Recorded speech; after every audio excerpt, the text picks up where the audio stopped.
kind of like doing this in the dark better because, number one, the light isn't killing my eyes. But other than a physical ailment, which is migraine, I have it. It is what it is.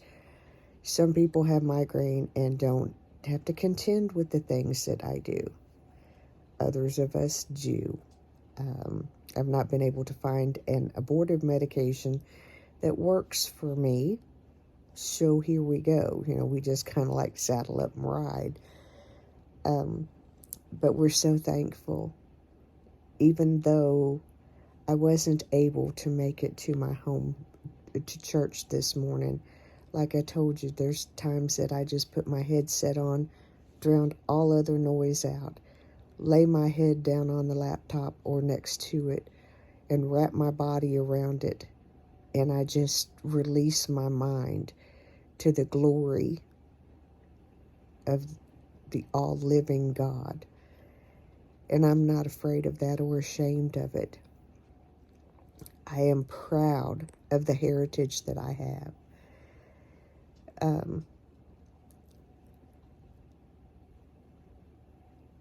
It just sometimes is hard when your brain is like scrambled eggs and you can't get your words straight. But if this week has not taught us a lot, it has taught us that God answers our prayers. Carrie is home, and he's home safe. And we are so blessed and so thankful to have at least been able to watch it on the screen and celebrate that he's home. This journey for him is far from being over.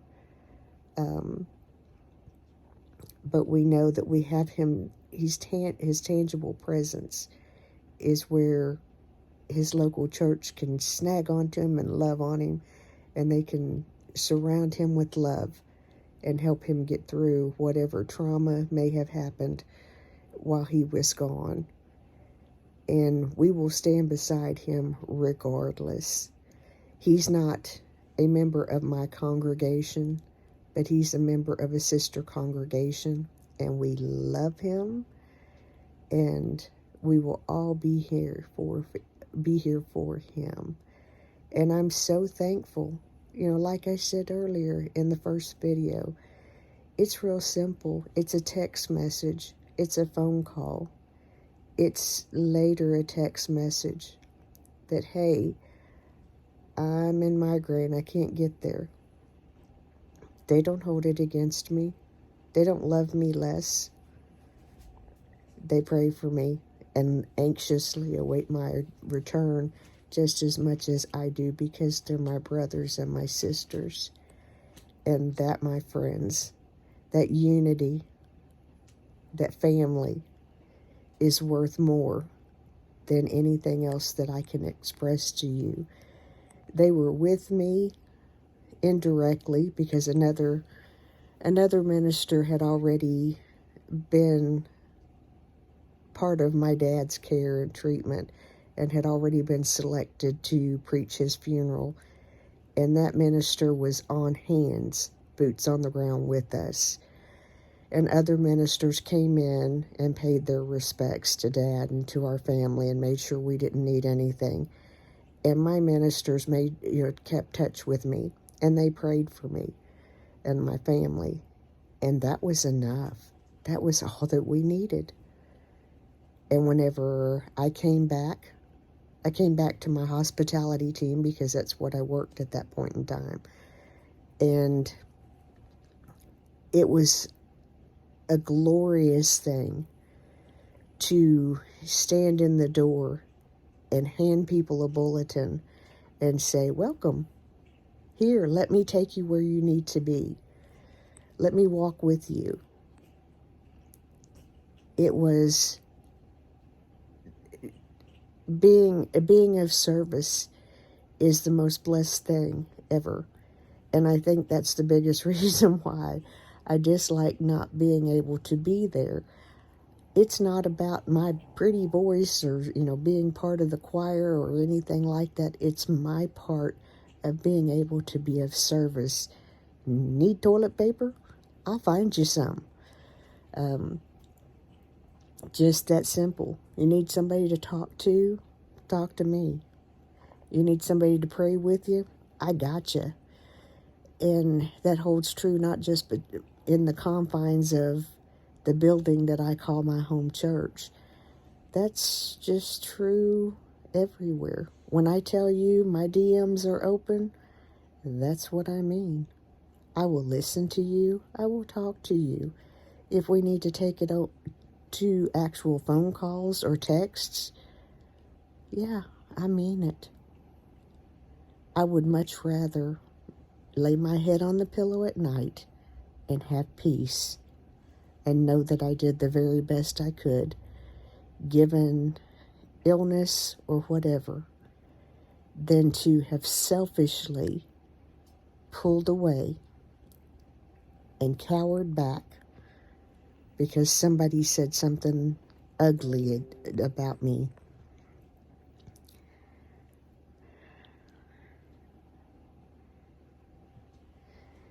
That being said, oops, my computer light just gave up on what little light I had. There we go. That being said, you can come against me with any falsehood that you want to. You're not going to shake, rattle, or anything me. See, I have a purpose, and I have a heartfelt purpose, and nobody is going to get in the way of what I intend to do. Nobody. I worked hard to get to where I am. 10 years of sobriety is not easy. And to be honest with you, like I said before, it's actually been longer than 10 years. I chose a date as my start quit date. That was after I had quit. But it was at a time when it would have been oh so easy to pick up a bottle and make bad decisions and follow down the road that I had followed down several times. And if you looked at my life at that point in time, who would have said, nobody would have really batted an eye. They'd have been like, yeah, buddy, you deserve a drink. But God chose that enough was enough. And I chose that enough was enough. And I'm thankful, and I won't turn back.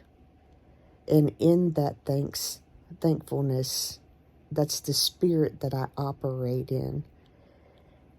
And I don't care if it is somebody that has said ugly, horrible things about me. If you need me, none of that holds weight. You just come talk to me. Find me on Twitter. Same ID, Mayor's Daughter. And we're going to go over this one last time in closing for those of you in the back that haven't gotten the memo. My dad fought cancer for 21 years. My dad was always in a boss position or a supervisor position, kind of the head honcho. He won numerous awards when he was in the military. And he didn't raise his kids any different. We walked a line. And I thank God for that line. He taught me at a very early age just how strong I was. And he did it even though sometimes I would feel like he was being mean to me and I would go in my room and cry. He did it for a reason, because he knew that there would come a point in time to where I couldn't pick up the phone and say, Daddy, help. And he wanted me to be able to stand on my own 2 feet. And he provided me with the tools to do just that. So,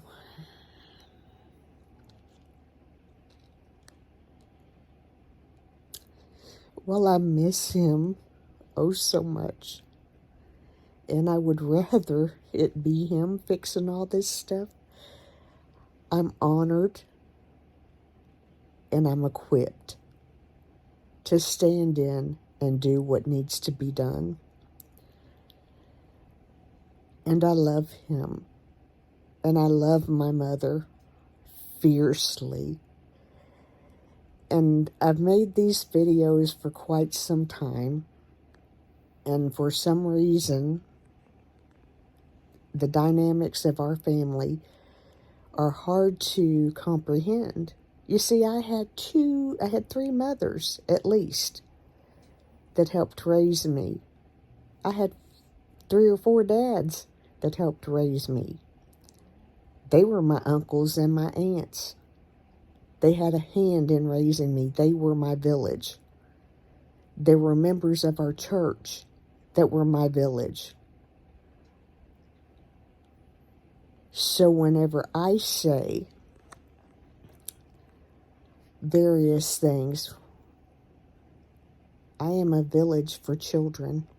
I'm part of a village to help children along their way, not judging them, helping them find their best way through this life, just like my aunts and uncles did. And I wish, if I could go back and change one thing about how my parents did things, I wish that we would have spent more time with my father's parents, because I'm just now getting relationships with them other than being, oh, you're just my brother's niece, daughter, so you're my niece.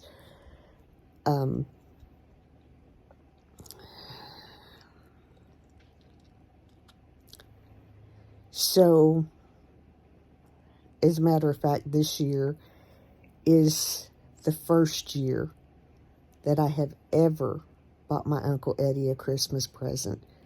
He was thrilled over the moon to get a gift from me. And it wasn't anything fantastic. It was just because I love him. And he knew that. He was, when we were kids, he was that uncle that did the cool stuff with me. You know, around the homestead, he would put me up on the horse. He would teach me how to ride the horse. I was a little bitty old tiny thing. He kept me safe because he promised my dad he would do it. So, yeah, and I get the lighting is not so good. Bear with me. There's a thunderstorm in my brain, an electrical storm, and I just can't do lighting. But you all know that this girl survived, not only survived, but was blessed during 2021. And during 2022, I'm going to do the same thing. Because I'm going to push my face further in front of the God that I believe in. And deeper into what His Word says. And while I encourage you to come along on this journey, I understand if you're not ready yet. You won't get any grief from me. I hope that you will find what gives you peace. For me, my peace lies, as you already know, at the feet of Jesus. And I'm so thankful that despite our differences, we can remain to be friends. Because we don't have to agree on everything. We just don't. And I think that it is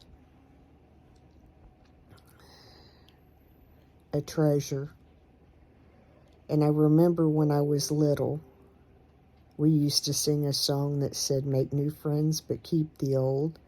Some are silver, and the other are gold. So know that, whether we agree or not, that in my eyes, you are silver, and you are gold, and you are welcome. And you don't have to like everybody that I like. You don't have to converse with everybody that I converse with. I go out to places where some people might not want to go, and talk with people that other people may not want to talk with. And that's perfectly fine. I'm not saying you have to go. I'm saying that I'm compelled to go. And I'm not going to stop. You see, that is a desire that burns within my heart.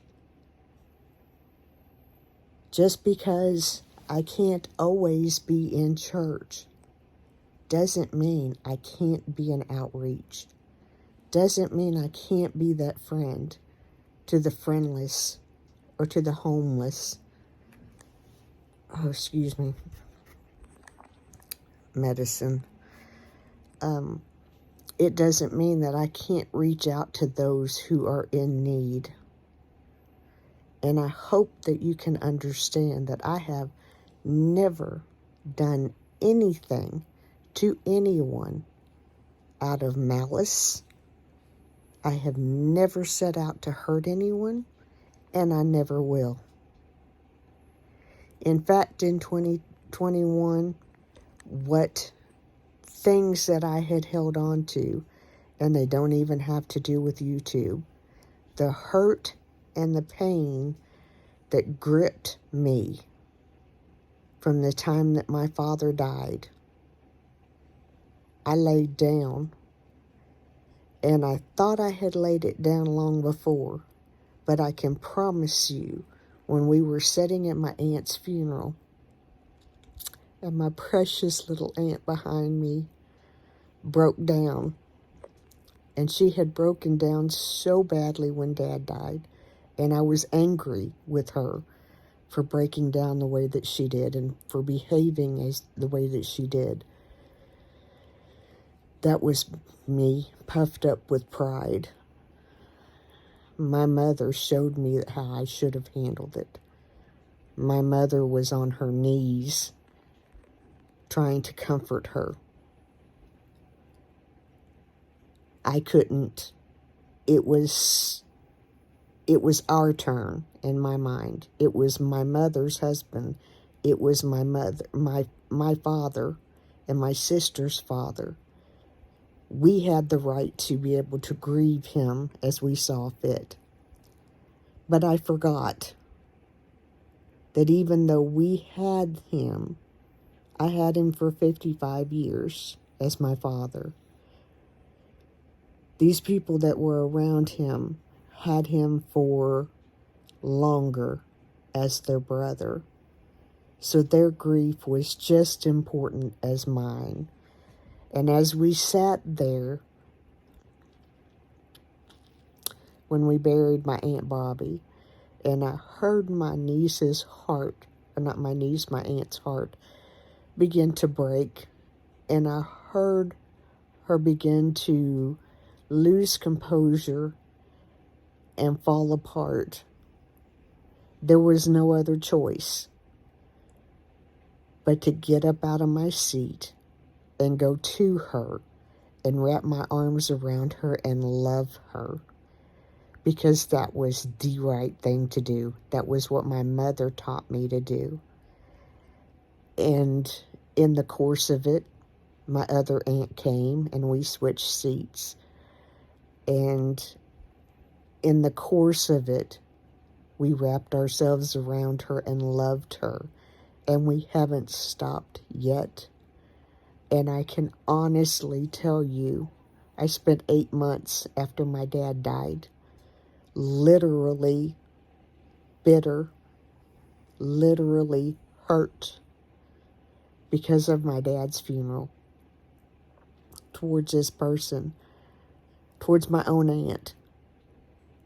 And I wish that I had known now what I knew then. And I wish that instead of being so caught up in my own grief, that I would have taken 2 steps over to the side and seen how bad hers was, seen the hurt. Because now we've waited thinking that everything was okay, and it's not. But I'm going to do my best, my dead level best, to shower her with love. Because she matters to me. This is getting quite lengthy. I'm going to load it.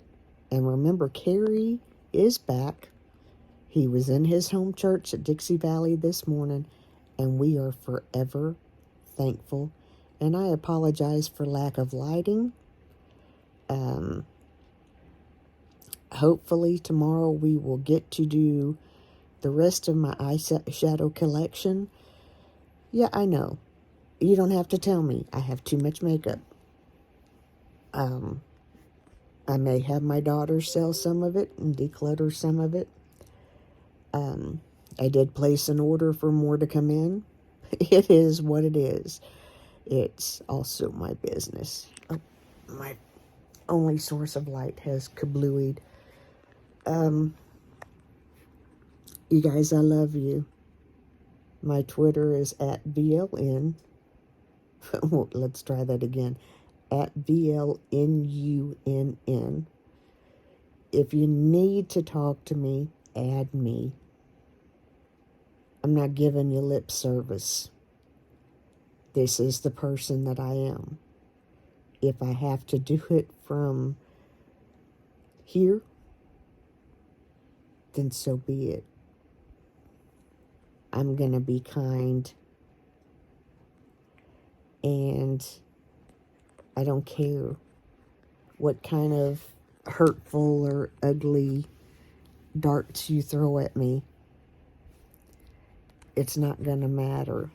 Oh, and for the record, this is a mole. You should maybe go back and learn a little bit of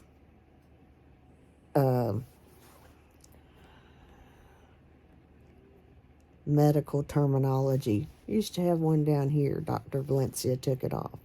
He ran out of time before he got to this one, and also realized it would take plastic surgery. And because it will take plastic surgery, it's an elective surgery, and I've just let it go. It hasn't gotten any bigger. It hasn't gotten any smaller. It's just fine. It's been checked on over the years. It's just fine. Would I rather it not be there? Yeah. It doesn't stop me from doing what I have to do. Are my teeth crooked? Yeah. Did I wear braces and headgear? Yeah. Pregnancy with my daughter. All of my teeth shifted. Do I care? Not one bit. Would I love to have straight, beautiful teeth? You betcha. Who wouldn't? Am I paying a small fortune for them? No.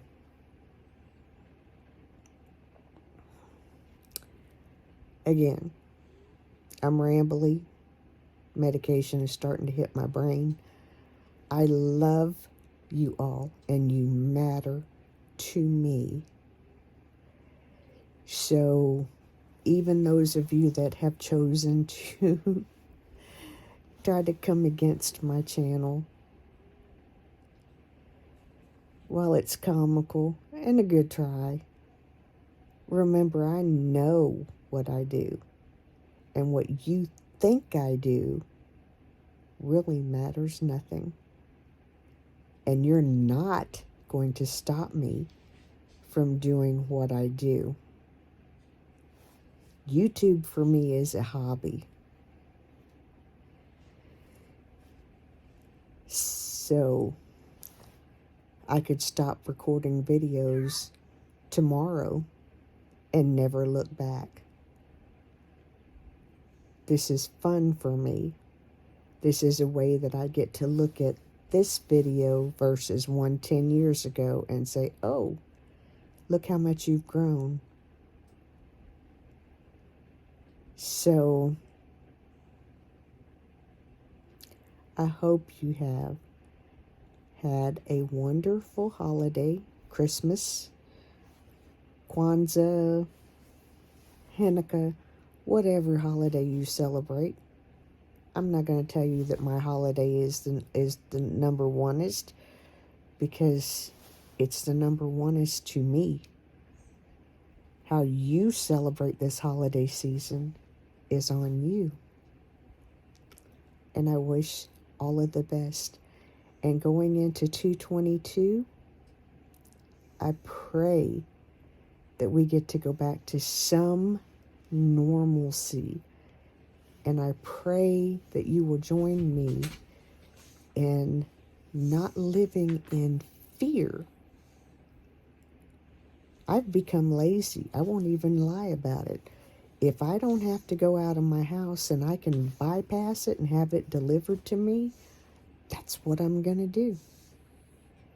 But at the same time, I'm missing out so very much by not going out into town and not meeting with people. Because you see, and this is going to be it, and I'm going to wrap it up. My dad died, and just after he died, I went to have my eyes checked. And when they put my contact in, for whatever reason, it doubled over. And I had told the doctor, this is really hurting me. And when she shined the light in, she couldn't tell anything wrong. And she thought, maybe your eye is dry, and where we had diluted it, maybe that was it. So I said, okay. And I walked out of the optometry clinic so blind and in so much pain. Excuse me. I couldn't see my phone. And the only thing that I could remember was the last number that I had dialed was my husband's. So I called him to have my daughter come and meet me, because I don't care what they tell you at Walmart. If they have dilated your eyes, don't drive. The VA dilates my husband's eyes twice a year. A driver has to be there. Most of the time it's me. They will not release him without a driver. So that should tell you, when your eyes are dilated, you are driving impaired. Bottom line, it's the reason why I don't drive once I take my migraine medicine. I am impaired, even if it is just my Imitrex, because my Imitrex hits different.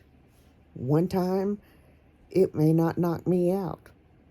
The next time, it's all I can do to keep my eyes awake. And then some.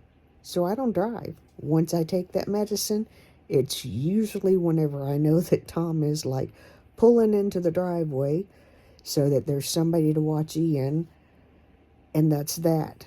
Very seldom will I take it prior to that. So, that being said, whenever I have migraine, for me to drive, period, is driving impaired. Because of my aura, because of the flickery lights that I see, because of the blind spots I have in my vision, it is driving impaired. So I don't do it.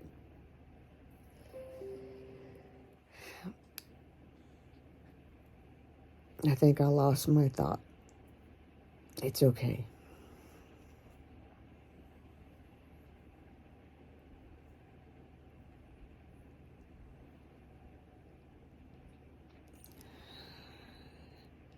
This is getting lengthy anyways, and I meant for it to be a 5-minute video. So please take the time to be aware of yourself and your surroundings going into this new year. Theft has been outrageous. So don't leave your car fob, leave your cell phone, leave your garage door opener in your vehicle. Because for a thief, they've just struck gold, because not only do they have access to your vehicle, they have access to your phone, and If your garage door is like mine, it leads right directly into the house. Which, to answer, whoopsie, can't do that. Whoops. Which, to answer something, if you pull in my garage door, you're downstairs. You walk through my laundry room, into my walkout basement, up the stairs, into my kitchen. In case you're wondering, or if the thought has pondered your mind, I live in a brick home. I'm not going to brag about it. I'm not bragging about it. God placed us here for a reason. Now, do I feel like our time here is coming to an end? Yes, I do. Because my heart wants to be somewhere else. But as long as I don't have the peace to make that move, I will be of service right here. And part of being in service here is being in my church, being in my choir, doing as many things as I possibly could. And it's not much. Trust me, it's not much. Raising my grandson, and yes, I do. I raise him, my husband raises him, my daughter raises him. We work as a team. We are his village along with the Man of War Church of God. We all pour into him.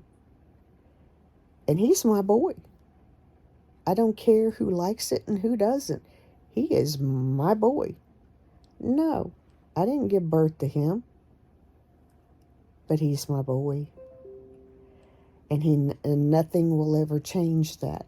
As he grows into a teenage young man, he's still going to be my boy. He's still going to be the apple of my eye. He's still going to be the one that I'm the most proud of. He's still going to be, even if he takes wrong paths, he's still going to be right here in my heart. Just like the other children that I've had a hand in raising. I've had a hand in raising my niece. I've had her hand in raising my nephew. My sister has had a hand in raising my daughter. My mother has had a hand in raising my daughter. My aunts have all had hands in raising us. My uncles have all had hands in raising us. We are a village among ourselves, plus our church family. We are Widener, and we are so thankful. And I hope this finds you well, and I hope this finds you amazing, and I wish you the absolute best. And I hope that maybe this helped you understand me a little bit. Again, I'm going to tell you straight up, I'm me, flaws and all.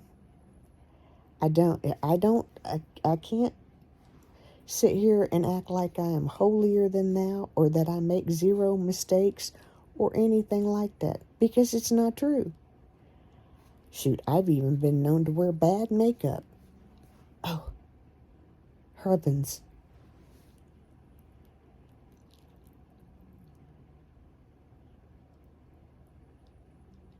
I'm not here for drama. I just share a little bit of my life with you. And I hope that in something that I do, that I bring you an inspiration, that I bring you a giggle, that I bring you something that goes on that helps your day be a little bit brighter. And if I don't, feel free to scroll on to somebody else that does, because you're not going to hurt my feelings just because I'm not your cup of tea. I'm grown. 100% grown. So I love you.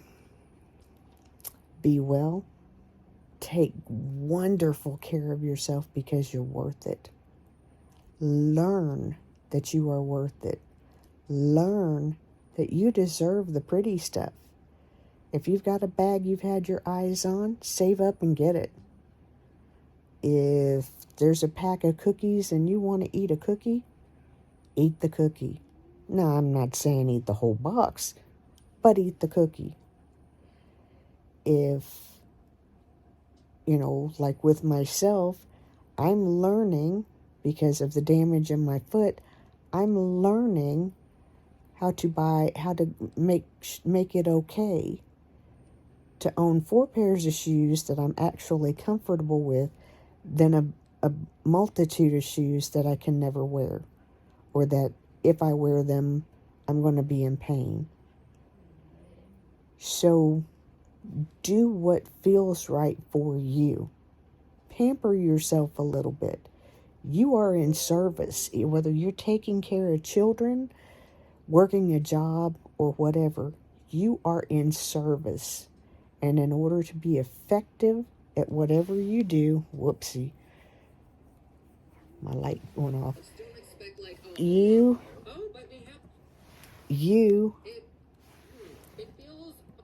have to take care of you.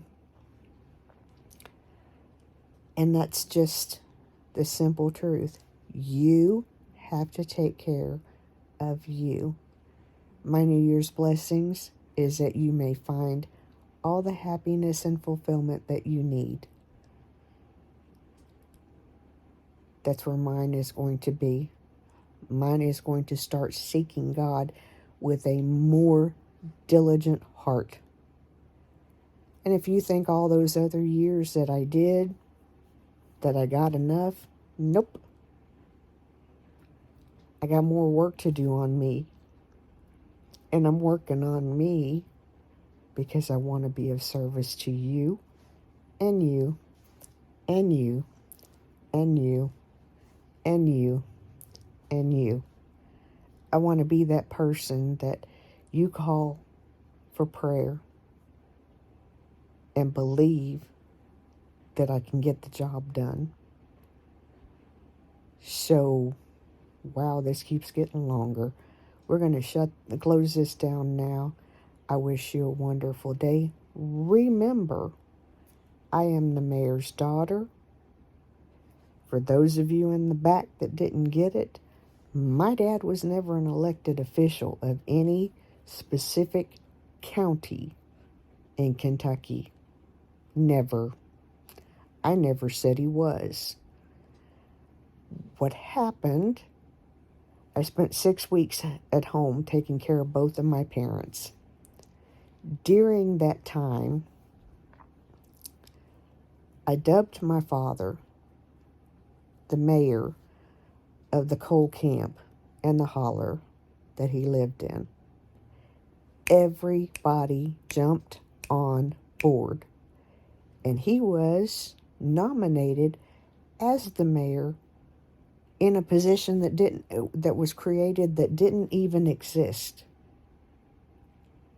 because so many people loved him and my mother, and he had done so much good for the community. So when he was given that title, it was not given lightly. But no, he wasn't an elected official. For those of you in the back, lean in. It was a loving term of endearment nickname that his baby daughter gave him. And it only seemed fair for me to be the mayor's daughter. Because for one reason or another, during hospital visits, during the time that he was intubated, during the time that he was med-flighted, during the time that he was flew up here, it was always me that was with them. That's just how it worked out. So when I refer to myself as his baby daughter, that's who I was. My sister is the other's mayor's daughter. My mother is the first lady.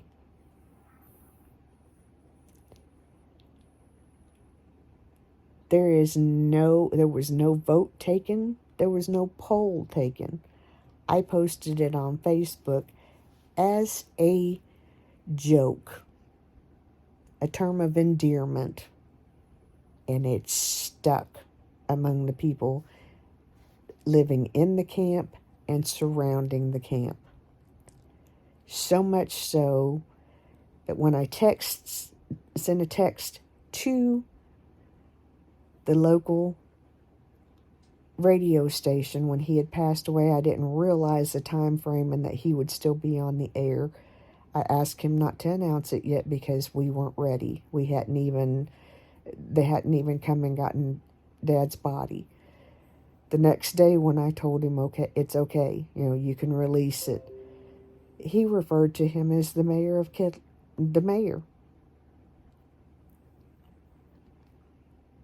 The pastor that preached his funeral referred to him as the mayor.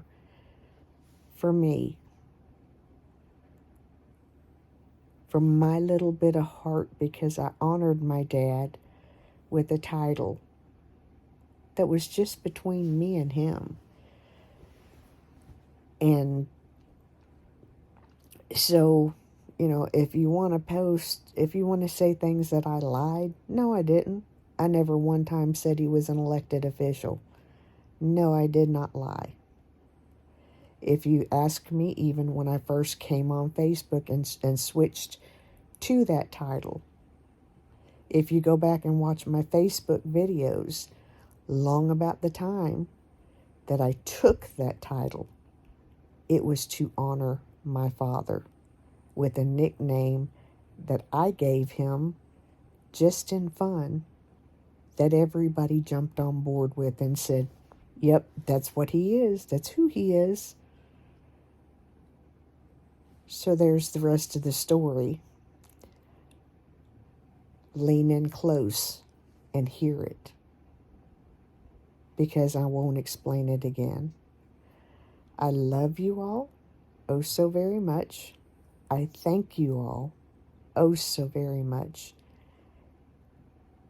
And I will see you in the next video. And I haven't forgotten that we have a half bathroom of color pop that needs sorted through. And there will probably be a declutter. And I have an order of crown makeup coming in, plus probably who knows what.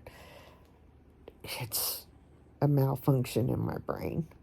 Y'all have a wonderful, wonderful new year. May it find you with blessings and cheer. And may you come against nothing that you can't get through. I love you so very much. Remember, I'm the mayor's daughter. The mayor's great-grandson is downstairs spending time with his papaw. And I am getting ready to go back and rest some more and finish pushing this migraine out of my little bitty brain. I love you all. See you, bye. I'm out here.